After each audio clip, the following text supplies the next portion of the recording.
Louvado seja nosso Senhor Jesus Cristo, para sempre seja louvado. Caríssimo irmão e irmã da Escola de Formação Permanente, no nosso curso do Catecismo, estamos encerrando o nosso curso hoje, neste quarto módulo, todo dedicado à oração cristã. E nessas últimas aulas, em que nós nos debruçamos sobre o Pai Nosso, buscando aprofundar este modelo de oração para nós, entendemos nesta caminhada que o Pai Nosso não é simplesmente uma oração para ser repetida, mas é mesmo uma pedagogia de Deus que nos ensina, dentro da oração, a priorizar as nossas necessidades, a colocar nossa confiança filial nele, confiar na sua providência, clamar que o seu reino venha e esperar o cumprimento desta promessa. Estamos na segunda formação destinada aos 7 pedidos do Pai Nosso.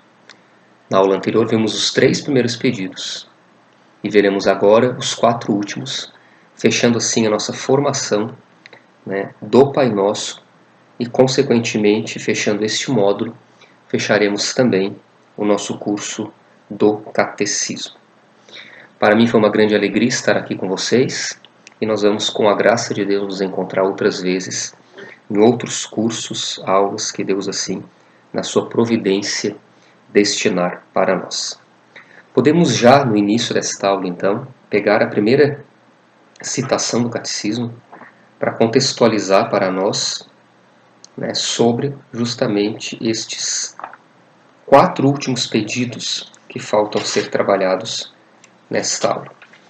Parágrafo 2830 do Catecismo, para começarmos a contextualizar o início, certo, da aula de hoje. O primeiro pedido que nós vamos trabalhar, desses 4 que faltam, é: o pão nosso de cada dia nos dai hoje. Pai nosso de cada dia, aliás, o pão nosso de cada dia, dai-nos hoje, certo? 28:30 diz para nós assim: o pão nosso. O Pai que nos dá a vida não pode deixar de nos dar o alimento necessário à vida. Todos os bens úteis, materiais e espirituais.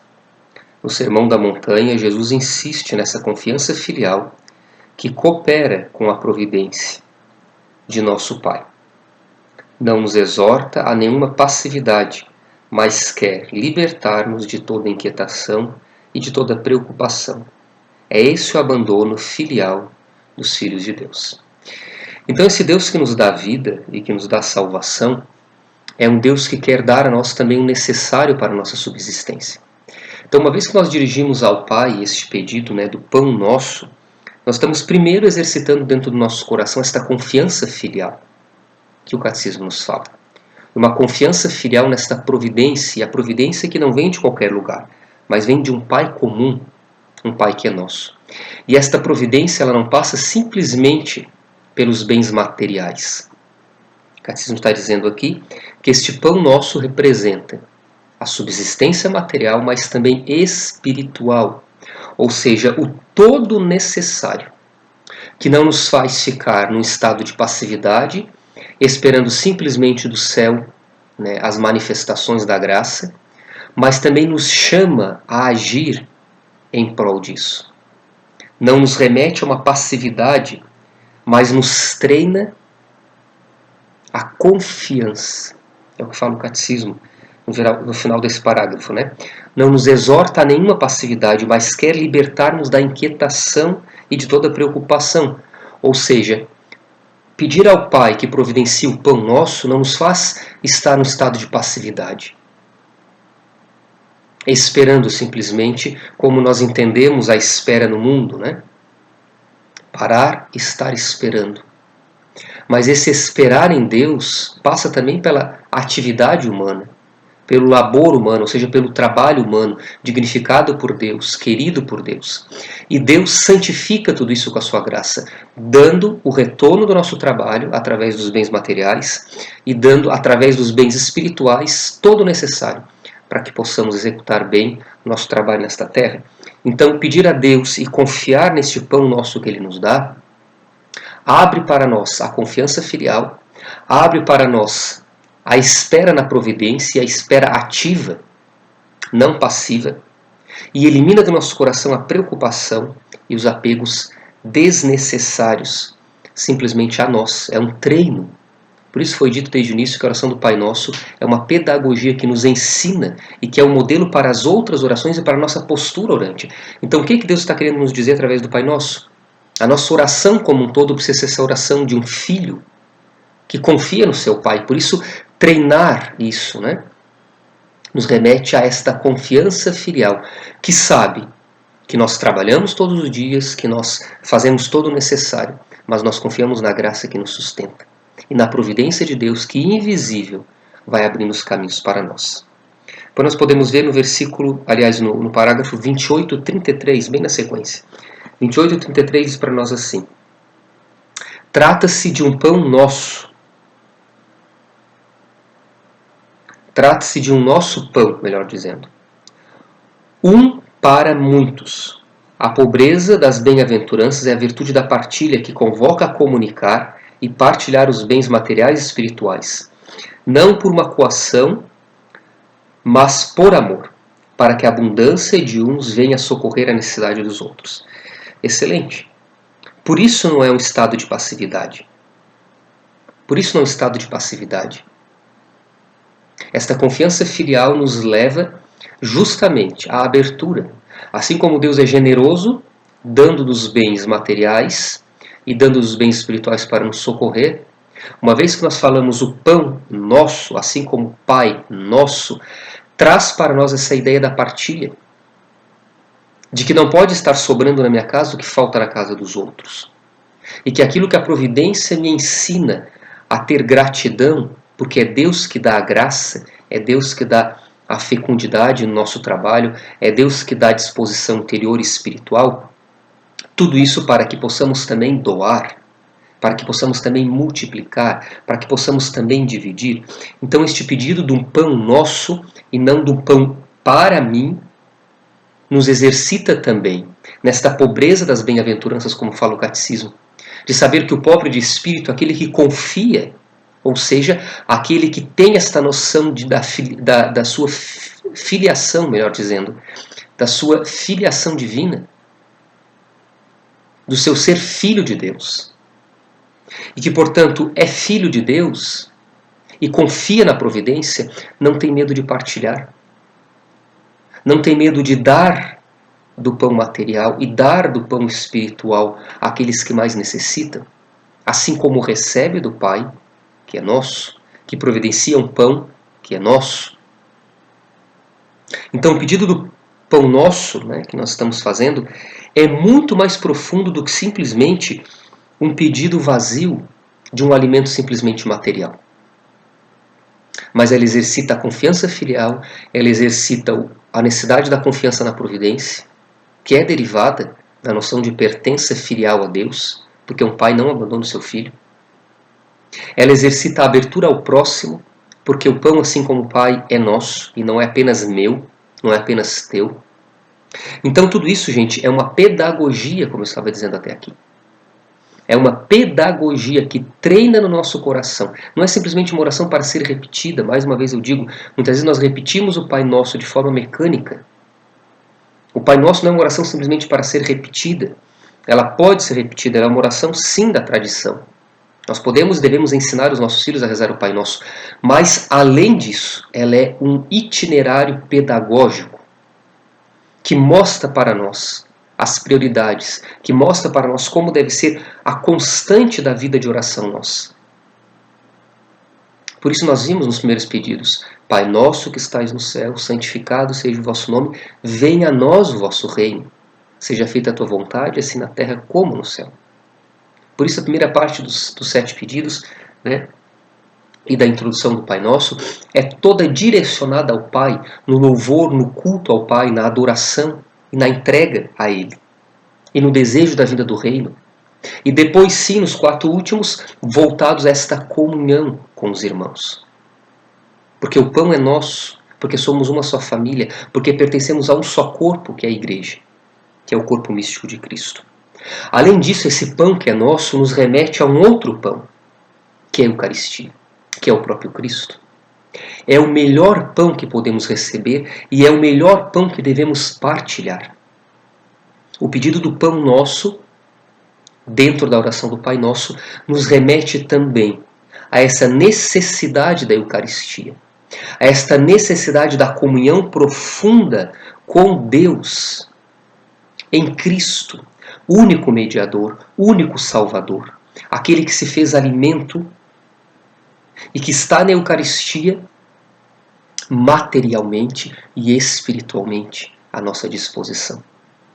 Então deve ser e deve remeter no coração desse filho de um Pai que é nosso, que confia na providência do Pai, deve estar no coração este desejo de evangelizar, esse desejo de levar aos outros não só o pão material, mas o melhor dos pães, o maior dos pães, que é o próprio Cristo feito a Eucaristia. Versículo 38, melhor parágrafo, 38, desculpe, 35 diz para nós assim, parágrafo 38, 35. Este pedido e a responsabilidade que ele implica valem também para outra fome da qual os homens padecem. O homem não vive apenas de pão, mas de tudo aquilo que procede da boca de Deus, isto é, sua palavra e seu sopro. Os cristãos devem evitar todos os seus esforços para anunciar o Evangelho aos pobres.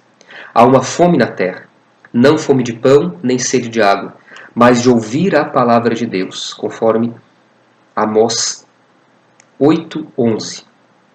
Por isso, o sentido especificamente cristão desse quarto pedido refere-se ao pão vivo ou pão da vida, a palavra de Deus a ser acolhida na fé. O corpo de Cristo recebido na Eucaristia. Você percebe? Você percebe? Vou até ler mais uma vez. Por isso, o sentido especificamente cristão desse pedido. O sentido mais genuíno deste pedido. Deste quarto pedido refere-se ao pão da vida, a palavra que devemos receber de Deus, que deve ser acolhida, e o corpo de Cristo recebido na Eucaristia. Então está para além do bem material, de um pão material. Desejar o pão nosso de cada dia é desejar ser nutrido por Cristo. Ser nutrido na palavra, ser nutrido na Eucaristia, partilhar a palavra, partilhar a Eucaristia, porque se eu vivo nesta comunhão com Deus, porque ele estar em comunhão e partilhar de Deus na palavra e na Eucaristia, depois me levará também à partilha do bem material. Então é primeiro Deus. Essa é a maior necessidade do cristão. Por isso, o sentido genuíno deste pedido, segundo o Catecismo, é desejar esta comunhão de fé na palavra e na Eucaristia. É partilhar desta palavra e desta Eucaristia que nos levará depois, necessariamente, a uma noção de pertença a um Pai que é nosso, a uma noção de que sou filho e não sou eu, mas nós somos filhos, e que, por consequência, somos membros de uma só família. Não é a caridade pela caridade, mas a caridade que passa pela caridade com C maiúsculo, que é Jesus. Ele é o amor por excelência. Depois, o segundo pedido nos remete a uma consequência do pedido primeiro de hoje. O pão nosso de cada dia nos dai hoje, certo? Perdoai as nossas ofensas, assim como nós perdoamos a quem nos tem ofendido. Estamos até aqui falando de comunhão. Perdoai as nossas ofensas, assim como nós perdoamos a quem nos tem ofendido. O pão é nosso, o Pai é nosso. Portanto, este nosso precisa ser vivido plenamente. Por isso, neste quinto pedido, que é o segundo da aula de hoje, a ideia do perdão aparece de uma forma muito emblemática, muito significativa. Nós sabemos que no alto da cruz, Cristo nos perdoou. Nós sabemos que o evento da cruz, a paixão, morte e ressurreição do Senhor, foi para a nossa salvação e que os pecados nossos foram perdoados no sagrado madeiro. Então este Pai que é nosso, generosamente nos dá de Cristo. Estávamos no pedido anterior falando do pão, que é Cristo, da Eucaristia, que é Cristo, da palavra, que é Cristo, a qual motiva o nosso coração também a partilha do pão material, a partilha da própria vida para socorrer os irmãos. No entanto, estamos falando de Cristo, do seu Evangelho. Este pão que é nosso e nos foi dado amplamente, e nos foi dado generosamente na cruz, precisa chegar ao coração do irmão. Seria uma hipocrisia da minha parte, da tua parte, e aí nós precisamos de muita conversão, pedir a Deus que nos perdoe, ou seja, pedir que a graça da cruz seja efetiva na minha vida, porque ela já foi conquistada por Cristo, seja efetiva na minha vida, se eu represo esta graça para o irmão.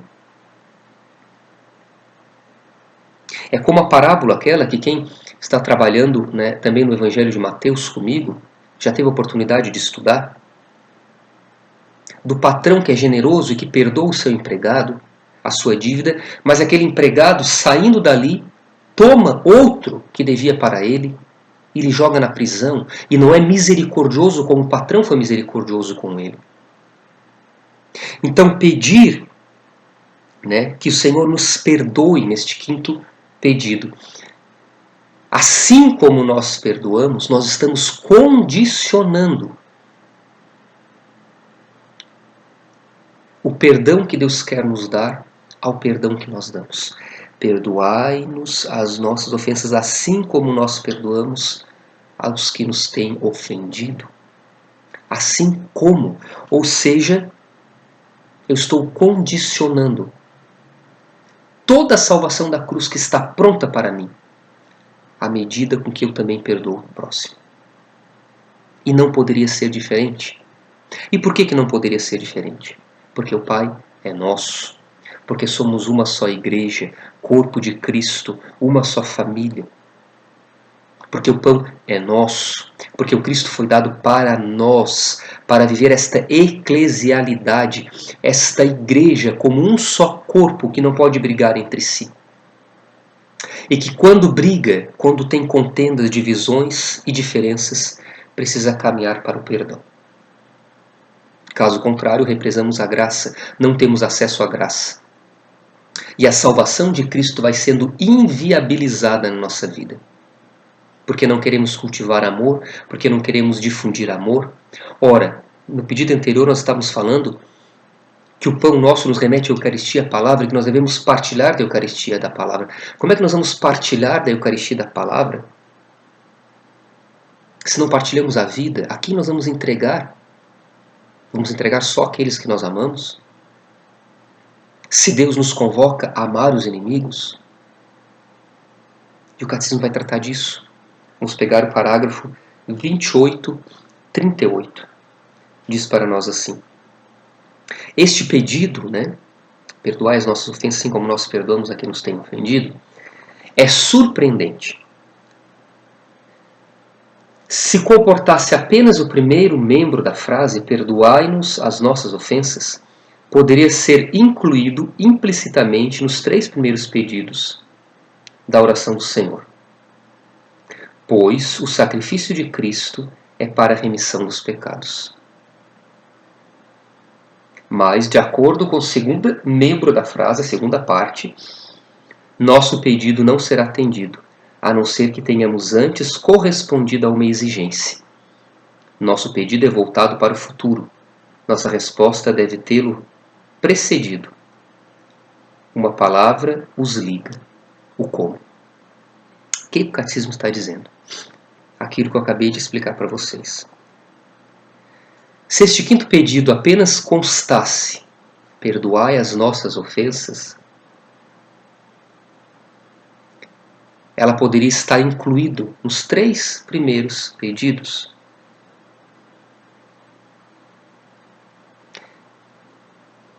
Pai nosso que estais no céu, santificado seja o vosso nome. Venha a nós o vosso reino, santificado seja o vosso nome, venha a nós o vosso reino, seja feita a vossa vontade, assim na terra como no céu. poderia estar incluído aí? Porque a vontade de Deus é a nossa salvação. Porque o reino de Cristo, que se deu na cruz, foi para a nossa salvação. Que foi inaugurado na cruz, foi para a nossa salvação. No entanto, há uma palavra que os liga, diz o catecismo, o como. E esse como condiciona aquilo que fala o catecismo, nosso pedido, aliás, mas de acordo com o segundo membro da frase, ou seja, assim como nós perdoamos, nosso pedido não será atendido, a não ser que tenhamos antes correspondido a esta exigência, a exigência de perdoar os irmãos. E, portanto, não é simplesmente uma oração de repetição, você percebe? O Pai Nosso é uma pedagogia. Porque nós podemos repetir isso inúmeras vezes e não estar perdoando o irmão. Então, o Pai Nosso, mais do que uma oração para ser repetida simplesmente, ela é uma pedagogia de Deus que nos ensina a postura cristã, que liga oração e vivência, porque oração e vida cristã precisam estar entrelaçadas. Então, este quinto pedido vincula necessariamente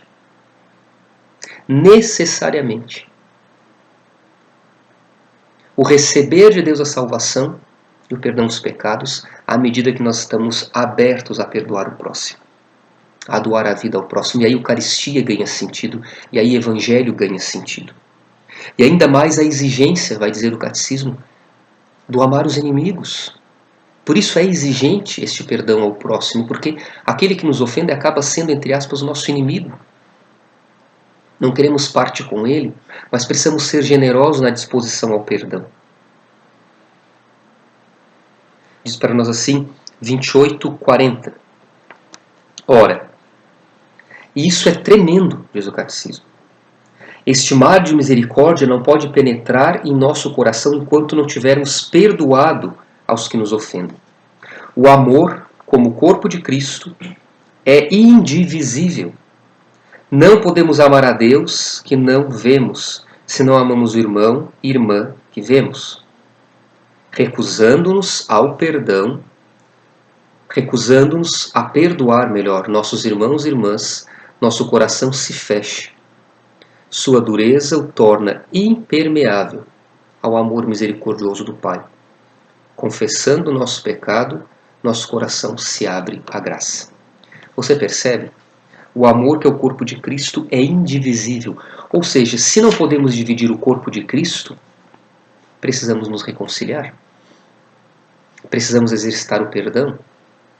Precisamos estar aberto à graça. Estar aberto à graça da salvação é estar aberto também à disposição de comunicar desta graça aos outros. Será fácil? Obviamente que não.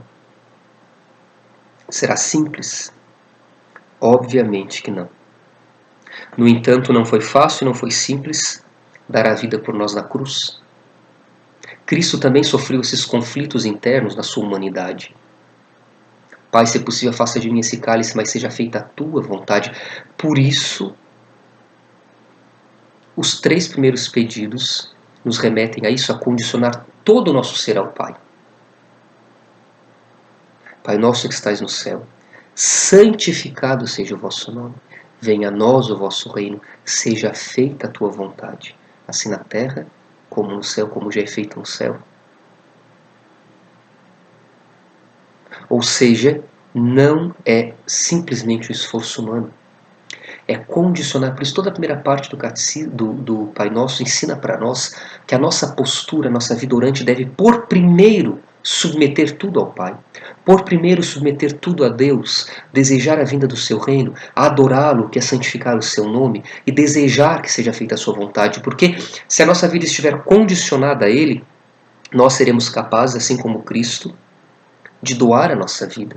E mesmo no meio do drama, da luta interior, afasta de mim esse cálice como Cristo, prevalecerá a vontade do Pai em nós.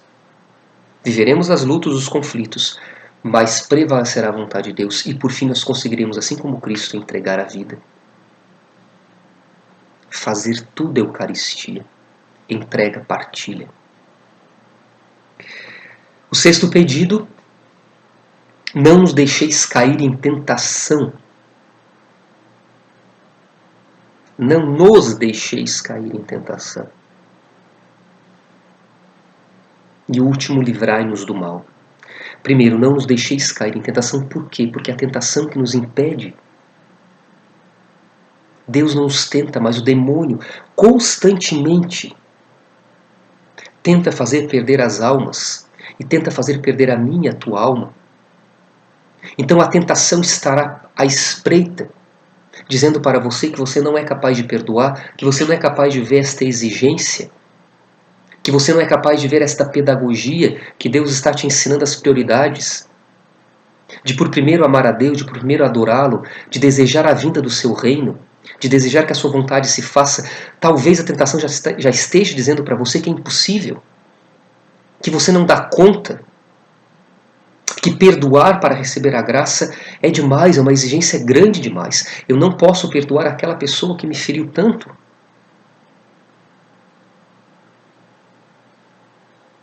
Isso tudo é tentação. Deus não nos tenta, pelo contrário, Ele nos dá a graça e a força necessária para que, assim como Cristo, não venhamos cair na tentação. Cristo também foi tentado. Olha a tentação do Senhor no deserto. Quantas vezes você está em deserto sendo tentado? Você precisa resistir, mas só resiste à tentação e ao tentador. E só conseguiremos resistir à tentação e ao tentador se vivermos por primeiro o que o Catecismo fala, o que o Pai Nosso fala na sua introdução e nos seus 3 primeiros pedidos. Vincular toda a nossa vida a Deus, adorá-lo, bendizê-lo, glorificá-lo, desejar a vinda do reino, para aí depois poder viver esta comunhão e poder assim triunfar, vencer sobre as tentações que se abatem sobre a nossa vida e que fazem de nós, e que querem fazer de nós, cristãos meia boca, cristãos que vinculam a sua vida de forma sempre vacilante, horas alto, horas baixo, porque não está vinculada a Deus, mas está vinculada ao simplesmente um bem-estar, ao se sentir bem. A fé é mais do que isso, a fé não é sentimentalismo, a fé é uma decisão profunda, verdadeira, é um itinerário, é um compasso do caminho, que apesar das limitações, das tentações e das exigências do Evangelho, porque coloca primeiro Deus no centro, os 3 primeiros pedidos do Pai Nosso, consegue viver esta fé, apesar das tentações, apesar dos medos, fazendo triunfar na sua vida a vontade do Senhor. Não nos deixeis cair em tentação. Catecismo da Igreja 28:46, 28:47 diz para nós assim: este pedido atinge a raiz do precedente, pois nossos pecados são fruto do consentimento à tentação. Eu acabava de dizer. Pedimos ao nosso Pai que não nos deixe cair nela. É difícil traduzir com uma palavra só a expressão grega me eisenex,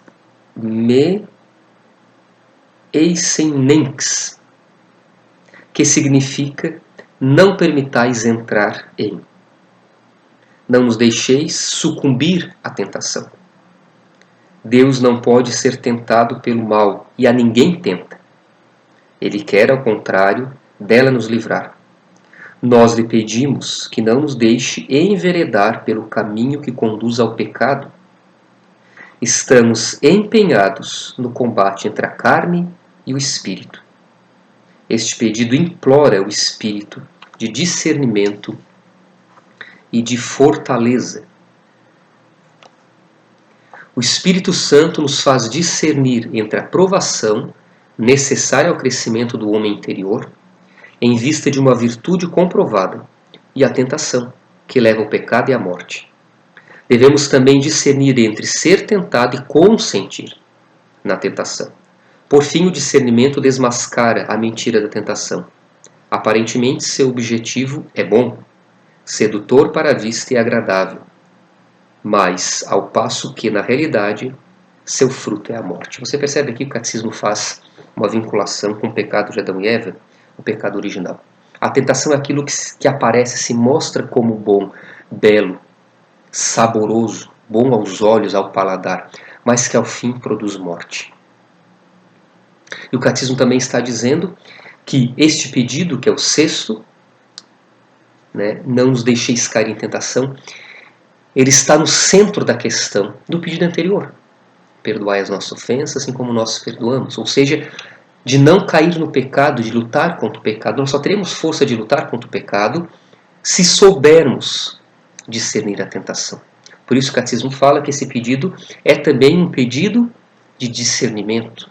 É também um pedido do Espírito vir em nosso auxílio. Quando nós pedimos ao Senhor, não nos deixeis cair em tentação, nós estamos pedindo que o Espírito nos dê a graça de discernir a tentação da provação.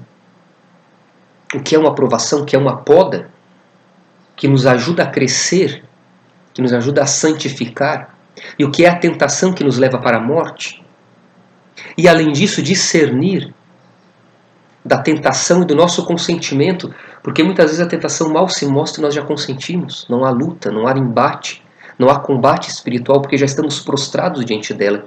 Então é preciso desejar ser liberto desta tentação e das tentações que nos fazem correr no pecado e que nos fazem achar, como falava anteriormente, que não somos capazes de perdoar. E não somos mesmo, mas pela graça de Deus é possível. De achar que Deus não pode, na sua misericórdia, nos dar salvação e nos ensinar a comunicar salvação aos outros, através do perdão, através da partilha, através desta vida comum, que é mais do que residir no mesmo ambiente, mas é esse espírito da filiação divina, porque o Pai é nosso, porque o pão é nosso. Porque para receber o perdão de Deus, precisamos perdoar os nossos irmãos. Então é preciso clamar, e mais uma vez eu digo, não simplesmente como uma oração de repetição, mas em todos os nossos momentos de oração, em toda a nossa postura oracional, desejar ser liberto desta tentação. Desejar clamar profundamente o Espírito, que nos dê discernimento para poder identificar a tentação e fugir da tentação. Para poder identificar a provação e viver a provação como um período de poda. Para identificar quando estamos cedendo à tentação, consentindo a ela e poder ir ao confessionário. Porque se confessamos nossos pecados, nos libertamos. Este pedido implora o espírito de discernimento e de fortaleza para perseverar, para triunfar como Cristo triunfou no deserto, quando estava sendo tentado pelo demônio. Quando Cristo triunfou mesmo no meio dos açoites, mesmo desejando não passar pela cruz, afasta de mim esse cálice, mas prevaleceu a vontade de Deus. Então este pedido nos remete a esta profunda esperança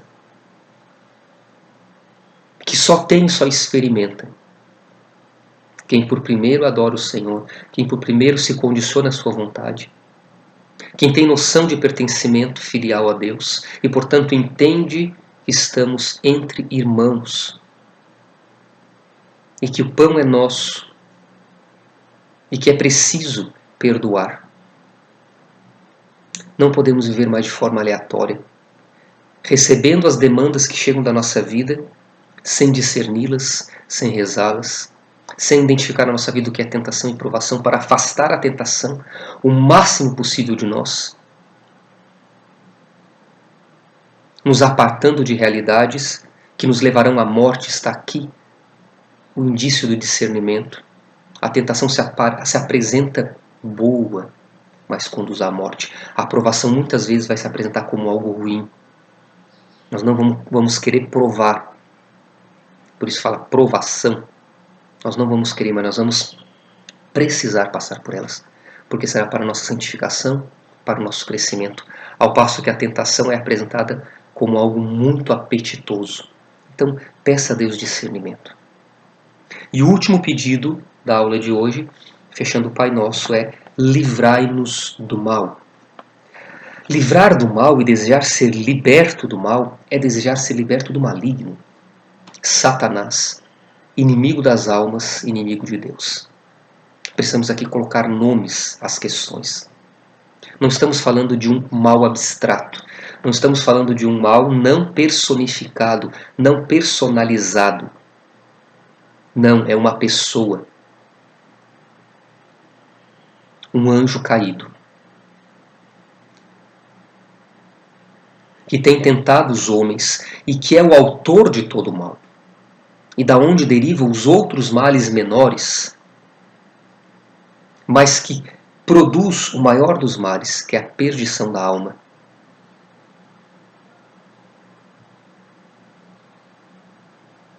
Este pedido é derivado do anterior. Não nos deixeis cair em tentação, porque se nós não tivermos o discernimento, nós cairmos em tentação, nós cairemos no mal, nas garras de Satanás. Que é derivado do anterior, do pedido de perdão, que a cruz já nos fez herdeiros, mas que nós condicionamos ao bem e ao perdão que damos ao próximo. Então, tudo está vinculado nesta pedagogia de Deus ensinada através do Pai Nosso. Então, pedir a Deus que nos livre do mal é pedir que nos livre do maligno, do inimigo das nossas almas. Parágrafo 28:51. Aliás, 28:50. O último pedido ao nosso Pai aparece também na oração de Jesus. Não te peço que o tires do mundo, mas que os guardes do maligno. A oração de Cristo, a sua oração sacerdotal, quando Jesus reza na sua agonia, naqueles momentos derradeiros, próximo à sua entrega total. Diz respeito a cada um de nós pessoalmente, mas somos sempre nós que rezamos, em comunhão com toda a Igreja pela libertação de toda a família humana. A oração do Senhor não cessa de abrir-nos para a dimensão da economia da salvação. Nossa interdependência no drama do pecado e da morte se transforma em solidariedade no corpo de Cristo, em comunhão dos santos. Percebe? Este pedido do livrar-nos do mal, o livrar de Satanás, já está contida lá na oração sacerdotal de Cristo. Não peça que os tire do mundo, mas os livre do maligno. Então, ela é um pedido pessoal, mas um pedido que em todo o Pai Nosso, pedagogicamente também, se apresenta comunitário. É um pedido de libertação a toda a família humana. É uma interdependência, ou seja, a nossa interdependência. Estamos ligados, de certa forma. A interdependência no drama do pecado e da morte se transforma em solidariedade no corpo de Cristo. Da mesma forma que há uma ligação no pecado, se nós formos ver lá do pecado das origens com Adão e Eva, que foi por interdependência, porque nós estamos ligados, passando de geração em geração, agora a solidariedade na oração, na entrega, no pedido de perdão vinculado ao perdão ao próximo, na partilha do Evangelho, na partilha da Eucaristia, que é o corpo de Cristo, precisa se dar na comunhão dos santos. E somos nós também pelo batismo. Então o pedido de perdão que está vinculado ao próximo remete ao pedido da libertação da tentação, que também está vinculado ao próximo, que nos remete, que nos leva ao pedido da libertação, do livramento contra os embustes e contra o próprio maligno, que também está vinculado aos próximos, aos irmãos, para que possamos viver, enfim, a comunhão dos santos. Neste pedido, o mal não é uma abstração, diz o Catecismo, parágrafo 28:51, como eu estava dizendo, mas designa uma pessoa, Satanás, o maligno, o anjo que se opõe a Deus, o diabo, aquele que se atira no meio do plano de Deus e de sua obra de salvação realizada em Cristo. Percebe? É contra ele que nós precisamos pedir que Deus nos livre. É contra ele que nós precisamos pedir libertação, porque ele se atira, ele se lança no meio, vai dizer o Catecismo, entre nós e os planos de Deus. Parágrafo 28:53, na sequência diz assim: a vitória sobre o príncipe do mundo foi alcançada, de uma vez por todas, na hora em que Jesus se entregou livremente à morte. para nos dar vida. É o julgamento deste mundo, e o príncipe do mundo é lançado fora. Ele põe-se a perseguir a mulher, mas não tem poder sobre ela, a nova Eva. Cheia de graça por obra do Espírito Santo, é preservada do pecado e da corrupção da morte, a Imaculada Conceição. Enfurecido por causa da mulher, o dragão foi então guerrear contra o resto de seus descendentes. Apocalipse 12:17. Por isso o Espírito e a Igreja rezam: Vem, Senhor Jesus, porque a sua vinda nos livrará do maligno. Paramos aqui por enquanto, 28:53. Olha a pedagogia do catecismo. Explicando. A libertação do maligno já aconteceu na cruz de Cristo. Você percebe que nós falamos que a salvação que a nós foi destinada está vinculada à medida que nós damos perdão ao próximo? A salvação é ser liberto do pecado, não é? Perdoai os nossos pecados, assim como nós perdoamos. Então, a salvação já foi dada, está garantida. Só que nós precisamos entender que essa salvação, para nós termos acesso, passa por esta necessidade de vinculação ao próximo. Então, embora a salvação já foi garantida, embora o maligno já foi vencido, ele agora, enfurecido contra a mulher, a nova Eva, não conseguindo atacá-la para evitar que essa desse a luz ao filho, ele faz todo o seu esforço contra os seus descendentes, contra a igreja. Por isso que esta comunhão, essa necessidade de perdão contínuo, de vida comunitária, é fundamental. E por isso ele se lança contra a igreja. Por isso ele se lança contra nós que somos descendentes da mulher. Porque quanto mais ele semear entre nós estas divisões, embora ele esteja derrotado, porque a derrota já foi realizada quando Cristo foi fiel na cruz e entregou sua vida. Embora ele já esteja derrotado, se ele consegue nos dividir, porque nós somos descendentes da mulher, ele inviabiliza para nós a salvação, embora ele já esteja condenado.